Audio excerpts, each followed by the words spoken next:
Morning. आज आपण इयत्ता 9वीसाठी बहुपदी किंवा बैजिक राशी म्हणजे त्याला इंग्रजीमध्ये पॉलिनॉमियल्स म्हणतात याचा आपण अभ्यास करणार आहोत।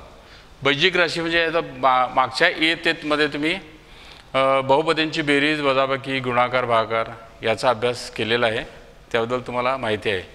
आता ह्या प्रकरणामध्ये आपल्याला काही महत्त्वाच्या बैजिक राशींचा अभ्यास करायचा आहे, तसंच शेष सिद्धांत, अवयव सिद्धांत आणि काही नित्य समीकरणं यांचा आपण अभ्यास करणार आहोत। तर हा धडा बीजगणितासाठी अतिशय महत्त्वाचा आहे, सुरुवात आहे, बेसिक आहे, त्यामुळे हे माहिती बारीक सारीक माहिती समजली तर तुम्हाला बीजगणित सोपं जातं। त्याकरता आपण सुरुवातीपासून घेऊया आपण अभ्यास इथं। तर पहिली गोष्ट आपण बघायचं आहे एक चलपदी, एक चलपद बहुपदी,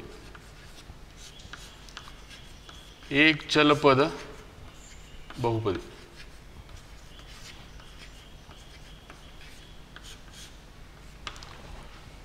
आता याच्यामध्ये शब्द आहे बघा चल।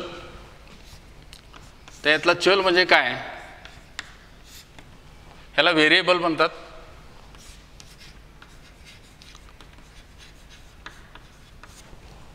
चल म्हणजे काय, स्थिर नाही, जे सतत गतिमान आहे किंवा हालचाल करत आहे, ते कुठं आहे नेमकं सांगता येत नाही, त्याला चल म्हणतात। किंवा याची किंमत नेहमी स्थिर नसते, याची किंमत कधी स्थिर नसते किंवा नेहमी बदलत असते। ज्याची किंमत व्याख्या करता येते, ज्याची किंमत बदलत असते, बदलत असते अशा राशीस किंवा अशा अक्षरास चल म्हणतात। आता हे चल हे इंग्रजी अक्षरात व्यक्त केलं जातं। इंग्रजी अक्षरात चल व्यक्त केले जाते, व्यक्त केले जाते।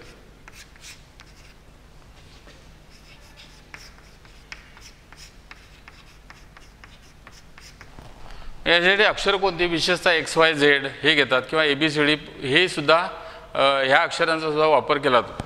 आता चल म्हणजे याची किंमत नेहमी बदलत असते। आता त्याला एक उदाहरण आपल्याला तयार करता येईल। माझ्या खिशात X रुपये आहेत, X रुपये आहेत माझ्या खिशामध्ये, तर X रुपये याचा बोध तुम्हाला होतो का? X रुपये म्हणजे नेमकी किंमत तुम्हाला सांगता येईल का? त्याची किंमत कोणती असू शकेल, 0 असेल, 10 असेल, 15 असेल, 100 असेल, 500 असेल, कोणतीही किंमत असू शकते, म्हणजे हे व्हेरिएबल। किंवा एखाद्या वर्गखोलीची लांबी Y मीटर आहे, वर्गखोलीची लांबी किती आहे? Y मीटर आहे। Y मीटर, Y ही संख्या सांगते पण ती चल रूपात व्यक्त केलेली आहे। या Y मीटर म्हणजे नेमकं आपल्याला अचूक सांगता येत नाही। उदाहरण त्यासाठी आपण एक 50 मीटर लांबीचा एक हॉल आहे असं म्हटलं तर 50 मीटर म्हणजे आपल्या डोक्यात निश्चित बसतं की 50 मीटरच आहे, 51 मीटर नाही किंवा 40 मीटर नाही, 50 मीटरच आहे असं स्थिर होतं। पण Y मीटर आहे जर हॉलची लांबी अशी जर सांगितली तर आपल्याला पूर्ण बोध होत नाही। तर इथं इंग्रजी अक्षराचा वापर केला आहे, त्याला चल म्हणतात। ते चल म्हणजे काय, ज्याची किंमत कोणतीही असू शकते, कोणतीही असू शकते किंवा बदलत असते, त्याला चल म्हणतात। आणि ते इंग्रजी अक्षरात चल काय केले जाते, व्यक्त केले जाते। XYZ याचा वापर केला जातो, XYZ चा वापर होतात, विशेषतः XYZ वापरतात आणि ABC पण वापरतात। ABC या संख्या पण घेतल्या जातात। याच्यानंतर आपल्याला बघायचं आहे बहुपदी। दुसरा शब्द आहे बहुपदीचा अर्थ बघूया।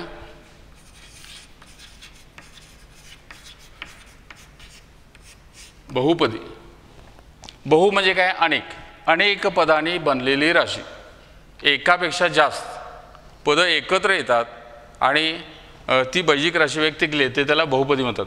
पण या बहुपदीची व्याख्या अशी होते, बहुपदीतील चलाचा घातांक कसा असला पाहिजे, तो नेहमी धनच असला पाहिजे आणि पूर्णांक असला पाहिजे, तरच त्या राशीला काय म्हणतात, बहुपदी म्हणतात। ज्या राशीत किंवा ज्या बैजिक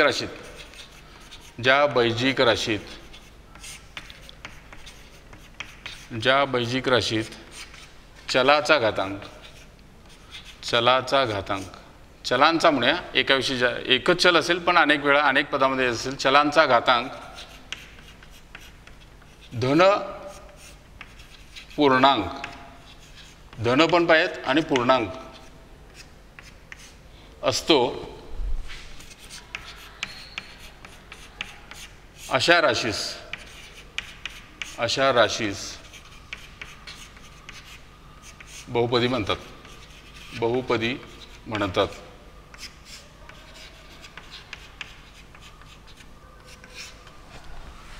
ज्या बैजिक राशीत चलाचा घातांक कसा असला पाहिजे, धन असला पाहिजे, म्हणजे अधिक चिन्हामध्ये व्यक्त असला पाहिजे आणि तो पूर्णांकात असला पाहिजे, अपूर्णांक चालणार नाही, धन आणि पूर्णांक असतो अशा राशीस काय म्हणतात, बहुपदी म्हणतात. आता उदाहरण एक तयार करूया आपण. इथं 5x चा 5वा घात किंवा 4था घात घ्या.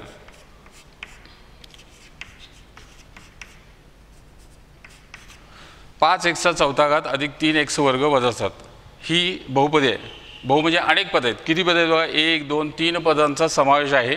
ती तिन्ही पदं एकत्र लिहिलेली आहेत या राशीमध्ये.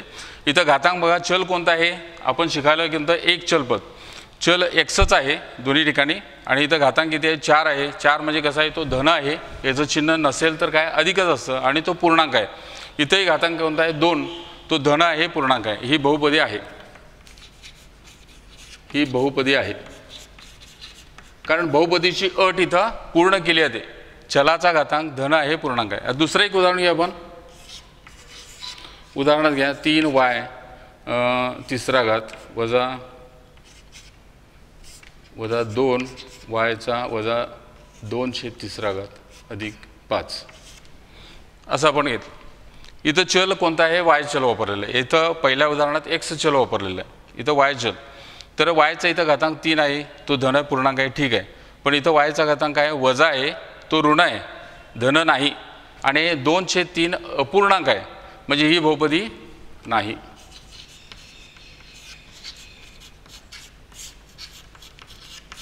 कुठे अडचण आहे तुम्हाला, बहुपदी नाही याचं कारण कोणतं, पूर्णांक कोणता आहे, ऋण आहे आणि अपूर्णांक असल्यामुळे ती बहुपदी होत नाही. याच्यानंतर आपल्याला बघायचं आहे एक चल बहुपदी. आता ही एक चल बहुपदी आहे, एकाच चलाचा समावेश आहे. इथेही एक y ह्या चलाचा समावेश आहे, म्हणजे एक चल बहुपदी आहे.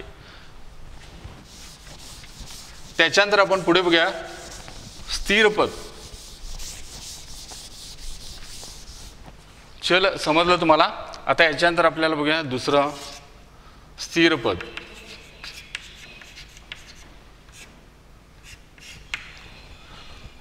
स्थिर पद म्हणजे काय, ज्याची किंमत निश्चित आहे. स्थिर पद किंमत निश्चित आहे, निश्चित आहे किंवा फिक्स आहे, बदलत नाही, अशा राशीला स्थिर पद म्हणतात. उदाहरणार्थ याचा सर्व कोणत्याही सर्व वास्तव संख्या घेता येतील. वास्तव संख्या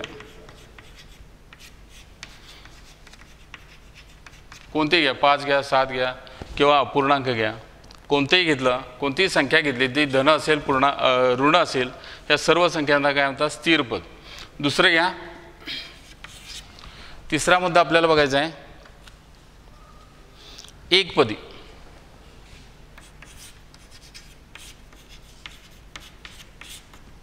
चल समजलं, चल म्हणजे नेहमी बदलत असतं, स्थिर म्हणजे त्याची किंमत बदलत नाही अशी किंमत, म्हणजे कोणत्याही वास्तव संख्या घेतल्या त्या सर्व वास्तव संख्यांना काय म्हणतात, स्थिर पद. आता एकपदी, या एकपदीमध्ये एकच पद असतं. आता उदाहरण इथे देतो, त्याच्यानंतर आपण व्याख्या करूया. उदाहरणात 5x वर्ग एक उदाहरण घेतलं. याच्यामध्ये बघा ही एक पद आहे, एकुलतं एक पद आहे. तर याला 5ला काय म्हणतात, सहगुणक. याच्यामध्ये 5ला सहगुणक म्हणतात. सह म्हणजे सोबती आणि कोणत्या रूपात आहे, गुणाकार रूपात आहे. कुणाशी, x वर्गशी गुणाकार रूपात आहे, सोबत आहे आणि गुणाकार रूपात आहे, याला सहगुणक म्हणतात. आणि x हे काय आहे, चल आहे आणि 2 हे काय आहे, घातांक आहे.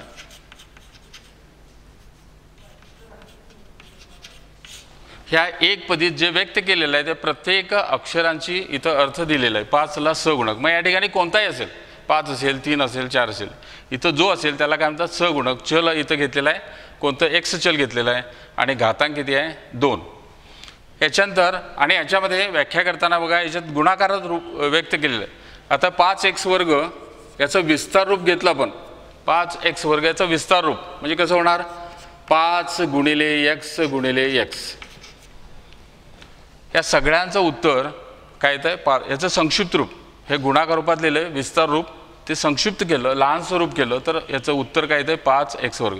कसं बघा 5 आहेत, x गुणिले x म्हणजे xचा किती वेळा गुणाकार 2 वेळा म्हणजे घातांकाला 2 5x वर्ग. म्हणजे एक पदीची आपल्याला व्याख्या कशी करता येते, ज्या बैजिक राशीमध्ये फक्त गुणाकार क्रिया सूचित केलेली असते. बघा इथं गुणाकार क्रिया इथं अदृश्य आहे ती इथं व्यक्त केली, गुणाकार क्रिया सूचित केलेली असते त्या राशीला काय म्हणतात एकपदी. ज्या राशीत ज्या बैजिक राशीत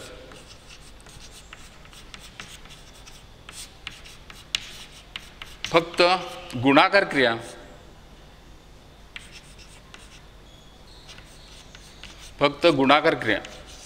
गुणाकार क्रिया सूचित केलेली असते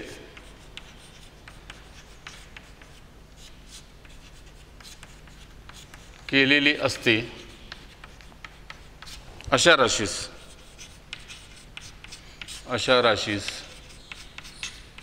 एकपदी म्हणतात.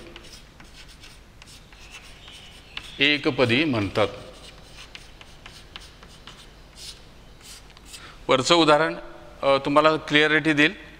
या उदाहरणावरून आपण व्याख्या तयार केली, फक्त गुणाकार क्रिया सूचित केलेली आहे आणि त्या राशीला काय म्हणतात एकपदी. याच्यानंतर आता द्विपदी घेऊया आपण. द्विपदी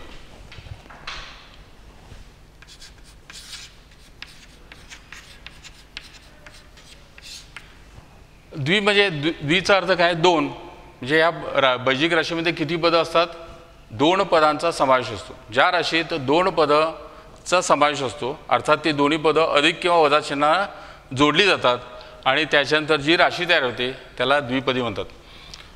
ज्या बैजिक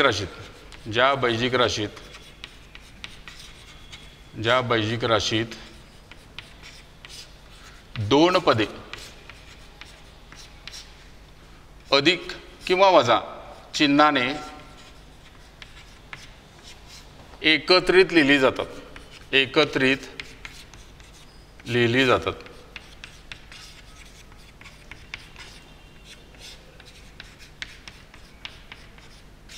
अशा राशीला काय म्हणतात द्विपदी म्हणतात. याचं एक उदाहरण आपण तयार करूया.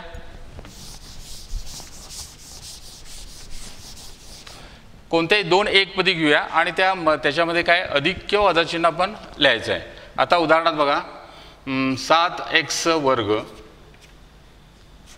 वजा 3x हे घेतलं तर याच्यामध्ये पहिलं पद कोणतं आहे 7x वर्ग. याचं तुम्हाला ओळख झालेली आहे, ही एकपदी आहे आणि ही सुद्धा एकपदी आहे. ह्या 2 एकपदी एकत्र जोडलेले आहेत. कशाने जोडलेले आहेत वजा चिन्हाने किंवा अधिक चिन्हाने.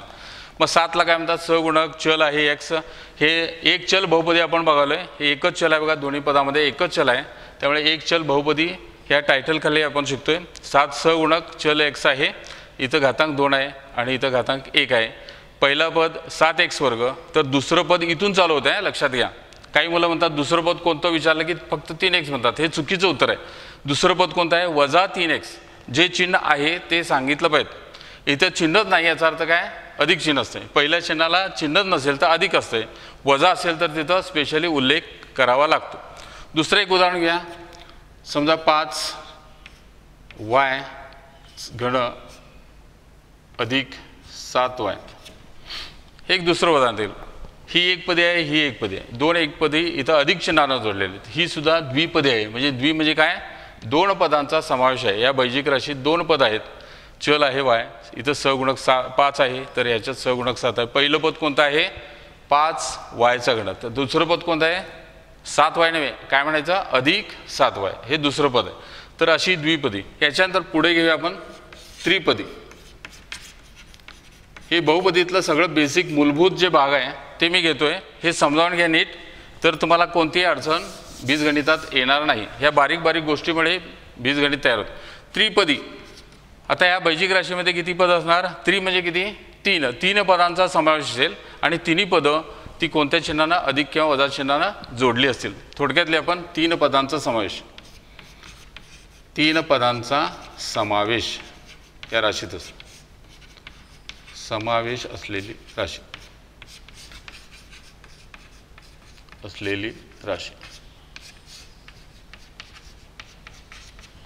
किंवा ज्या बाह्यिक राशीत 3 पदे अधिक या वजा चिन्हाने जोडली जातात किंवा एकत्रित लिहिली जातात त्याला काय म्हणतात त्रिपदी अशी लिहू शकता. अर्थ एकच, 3 पद आहेत यात 2 पद आहेत. याचं एक उदाहरण देऊया आपण. 2x घन अधिक 3x वर्ग अधिक 5 ह्या 3 पद एकत्र आलेले. 2x घन हे पहिलं पद आहे. दुसरं पद कोणतं आहे अधिक 3x वर्ग. 2x घन हे पहिलं पद आहे, अधिक 3x वर्ग हे दुसरं पद आहे आणि अधिक 5. ह्यात हे स्थिर पद आहे बघा. आपण स्थिर पद मगाशी बघितलं पहिल्या वेळेला. स्थिर पद म्हणजे फिक्स आहेत, ही चलयुक्त पद आहेत, चलचा समावेश आहेत आणि ह्याच्यात चल नाही, हे स्थिर आहे. हे स्थिर पद सुद्धा म्हटलं तर चालतं. ही अशी 3 पदं अधिक चिन्हानं जोडलेली आहेत, तर याला त्रिपदी म्हणतात. तर याच्यानंतर आपल्याला बघायचं आहे बहुपदीची कोटी. महत्त्वाचा भाग बहुपदीची कोटी.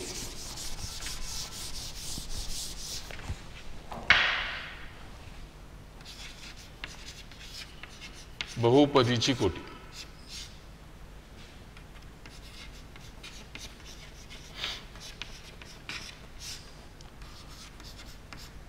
एक उदाहरण घेऊया आणि त्याच्यानंतर त्याची व्याख्या, बहुपदीची कोटी म्हणजे काय हे आपण शब्दात व्यक्त करूया. बहुपदीची कोटी. x वर्ग अधिक 5x अधिक 6. हां, ह्याच्या आधी शिकलेला भाग कोणता? पहिलं पद कोणता? x वर्ग आहे. दुसरं पद अधिक 5x आहे. तिसरं पद अधिक 6. ही किती पदांची राशी आहे? 3 पदांची राशी आहे. 3 पदांची राशी आहे, त्रिपद राशी आहे. तर या बहुपदीमध्ये, बहु म्हणजे 2 पेक्षा जास्त पदं एकत्र आले त्याला बहुपदी म्हणतात. तर याची कोटी किती आहे? तर चल कोणता आहे? इथं x सर्वात मोठा घातांक. इथं किती घातांक किती आहे? 2. इथं घातांक किती नाही म्हणजे किती? 1 आहे. आणि इथं जरी तुम्हाला व्यक्त करायचं असेल तर x चल घेतलं तर याचा कितवा घात असेल? 0वा घात. कारण घातांकामध्ये नियमात बघितलं पण कोणत्याही संख्येचा घातांक 0 असेल तर किंमत काय x ही 0 नाही, शून्येतर संख्या असेल तर याचं उत्तर काय येणार? 1. 6 1 6 होणार. हे सर्वात मोठा घातांक किती आहे? 2. इथं कोटी 2. या बहुपदीची कोटी किती आहे? 2. मग व्याख्या कशी करता येतील? ज्या बहुपदीतील चलाचा सर्वात मोठा घातांक त्याला काय म्हणतात? बहुपदीची कोटी. व्याख्या याची बहुपदीतील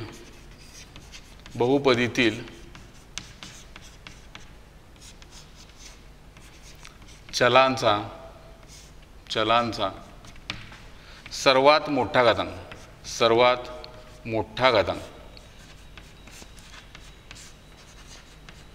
घातांक म्हणजेच त्या बहुपदीची कोटी.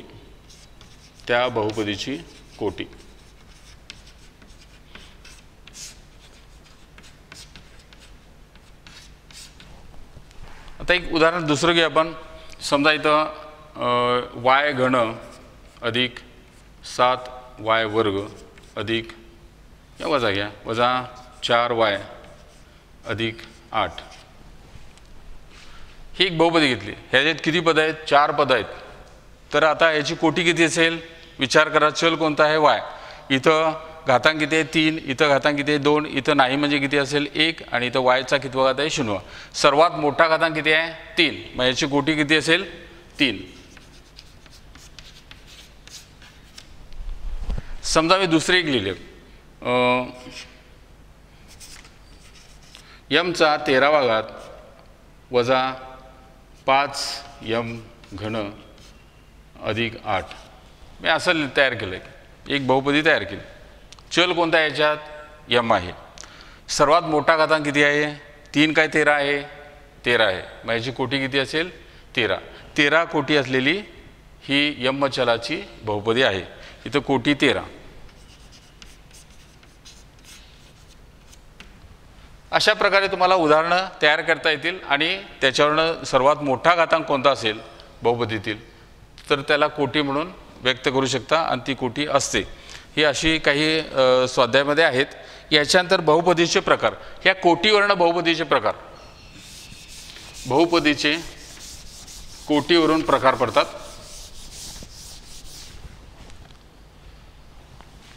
बहुपदींचे कोटीवरून प्रकार.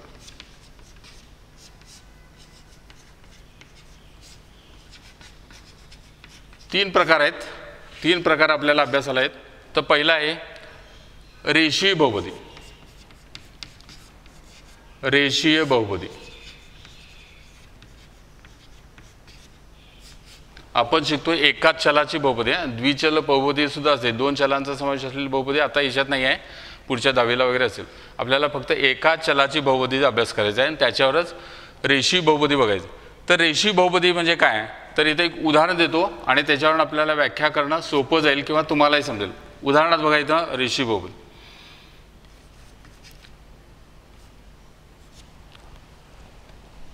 हे रेषीय बहुपदी मी एक उदाहरण तयार केलं. दुसरं एक उदाहरण घेतो, त्याच्यामुळे तुम्हाला व्याख्या करणं सोपं जाईल. समजा इथं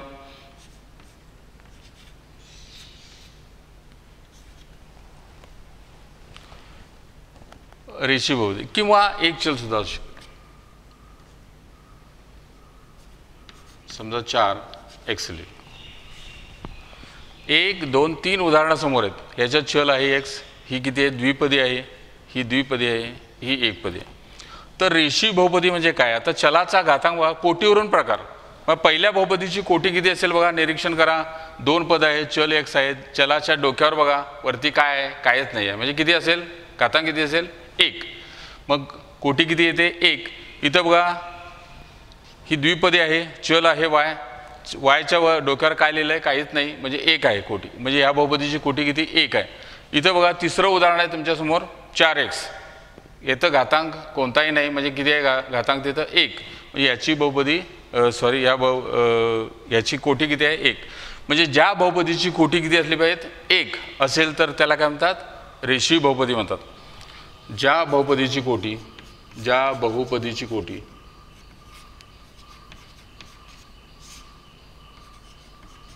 1 असते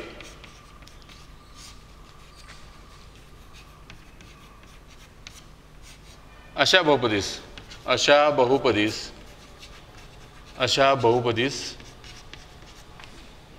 रेषीय बहुपदी म्हणतात. रेषीय बहुपदी म्हणतात.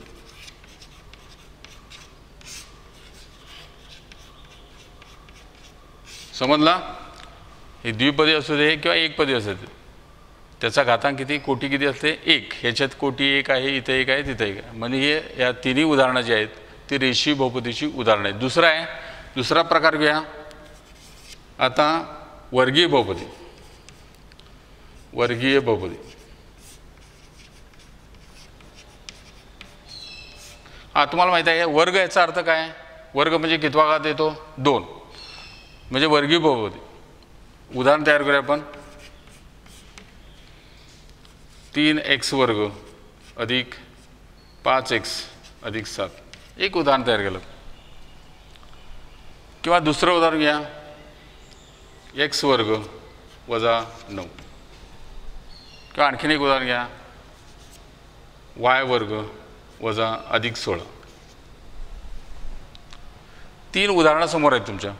ही एका चलातील बहुपदी आहे. एक चल आहे x, 3 पद आहेत, याच्यात कोटी किती आहे, 2. तर ही द्विपदी आहे, चल आहे x, घातांक किती आहे, सर्वात मोठा घातांक किती आहे, 2. तिसऱ्या उदाहरणात बघा सर्वात मोठा घातांक किती आहे, 2. तर ही तिन्ही पदामध्ये आपल्या लक्षात येत आहे वर्गीय बहुपदीची अट कोणती असेल, ज्या बहुपदीची कोटी किती असते, 2 असते, अशा बहुपदीला काय म्हणतात, वर्गीय बहुपदी. ज्या बहुपदीतील व्याख्या करूया आपण, ज्या बहुपदीची कोटी 2 असते. 2 म्हणजेच काय, वर्ग. कारण दुसरा घात एक्सचा वर्ग म्हणतो, इथं एक्सचा वर्ग आहे, इथं वायचा वर्ग आहे. कोटी 2 असते अशा बहुपदीस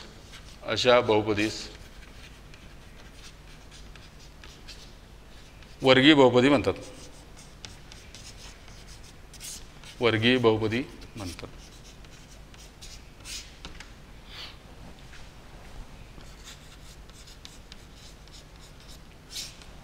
हा रेषीमध्ये काय, परत जरा असं घेऊया आपण, फळ्यावर आहे तोपर्यंत. रेषीय बहुपदीत कोटी किती असते, 1. म्हणजे चलाचा घातांक कोणताच नसतो, म्हणजे 1 असेल तर त्याला काय म्हणतात, रेषीय बहुपदी. ज्या बहुपदीमध्ये चलाचा घातांक किती असतो किंवा कोटी किती असते, 2, अशा बहुपदीला काय म्हणतात, वर्गीय बहुपदी. त्याच्यानंतर तिसरा प्रकार आहे तिसरा प्रकार घन बहुपदी. घन बहुपदी.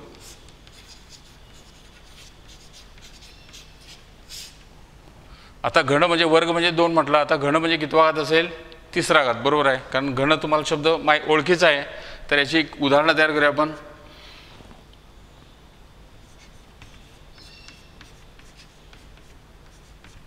हे पहिलं उदाहरण झालं. दुसरं उदाहरण घ्या. दुसरं चल घेऊया आपण. वायचा घन घेऊया अधिक 4y वर्ग वजा 7y अधिक 3. 2 उदाहरण आहेत. ह्या 3 पद आहेत. 1 2 3. यात चल बघा कोणता आहे? एक्स चल आहे. एक चल बहुपदी आहे. इथं सर्वात मोठा घातांक किती आहे? 3. इथं 1 आणि 3 ची तुलना केलेली सर्वात मोठा घातांक 3 आहे. दुसऱ्या उदाहरणामध्ये 4 पद आहेत. तर इथं चल कोणता आहे? y. तिसरा घात, दुसरा घात आणि इथं पहिला घात. सर्वात मोठा घातांक किती आहे? 3. म्हणजे कोटी किती याची? 3. म्हणजे ज्या बहुपदीची कोटी किती असली पाहिजे? 3. तर त्या बहुपदीला काय म्हणतात? घन बहुपदी म्हणतात.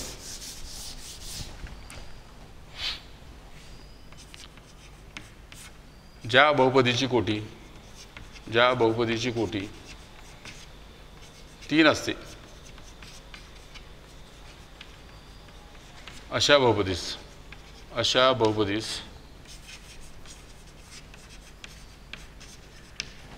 घन बहुपदी म्हणतात. घन बहुपदी म्हणतात.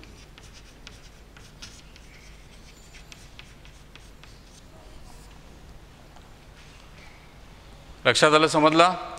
कोटी किती असते? 3. मग त्यात 3 पदं असतील किंवा 4 पदं असतील. तर आता आणखीन एक महत्त्वाचा मुद्दा म्हणजे रेषीय बहुपदीत जास्तीत जास्त किती पदं असतात? 2 असतात. रेषीय बहुपदीत 2 पदे असतात. हा एक महत्त्वाचा मुद्दा. रेषीय बहुपदीत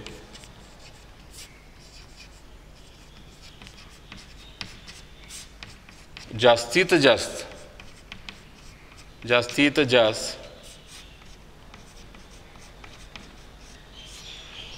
2 पदे असतात.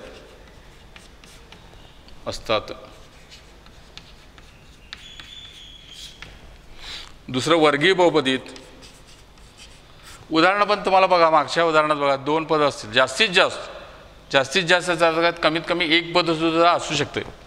रेषीय बहुपदीमध्ये 1 पद असू शकते किंवा जास्तीत जास्त 2 पदं 3 पदं असणं शक्य नाही, कारण कोटी किती असणार? 1. वर्गीय बहुपदीत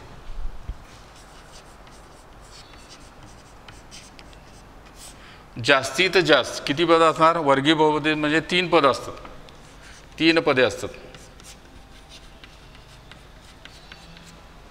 आणि नंतर घन बहुपदीत जास्तीत जास्त 4 पदे असतात. जास्तीत 4, कमीत कमी 3 असतात किंवा 2 सुद्धा असू शकते. आता उदाहरण बघा. इथं समोरच आहे तुमच्या 1 2 3 पदं आहेत. पण ही काय? घन बहुपदी आहे. इथं 1 2 3 4, कारण उतरता क्रम बघितला. तिसरा घात, दुसरा घात, पहिला घात, शून्य घात. ही उतरता क्रम घातांकाचा पूर्ण होतो. आणि याच्यात जास्तीत जास्त 4 पदं असतात. कमीत कमी 3 असतात, 2 असतात, असू शकतात. या ठिकाणी आपण थांबूया. तर बरीच मुलं व्हिडिओ नीट बघत नाहीत आणि नंतर दिलेल्या गृहपाठामध्ये समजलं नाही असं म्हणतात. त्यासाठी व्हिडिओ अगदी काळजीपूर्वक बघा, समजावून घ्या आणि नंतर त्याच्यावर जी उदाहरणं दिली जातात ती तुम्हाला सोडवणं सोपंच आहे. जर व्हिडिओ समजला तरच उदाहरणं सोडवता येतात. त्यामुळे व्हिडिओ नीट काळजीपूर्वक बघा. एकदा बघा, 2 वेळा बघा आणि नंतर त्याच्यावरची दिलेली उदाहरणं सोडवा. या ठिकाणी आपण थांबूया. थँक्यू.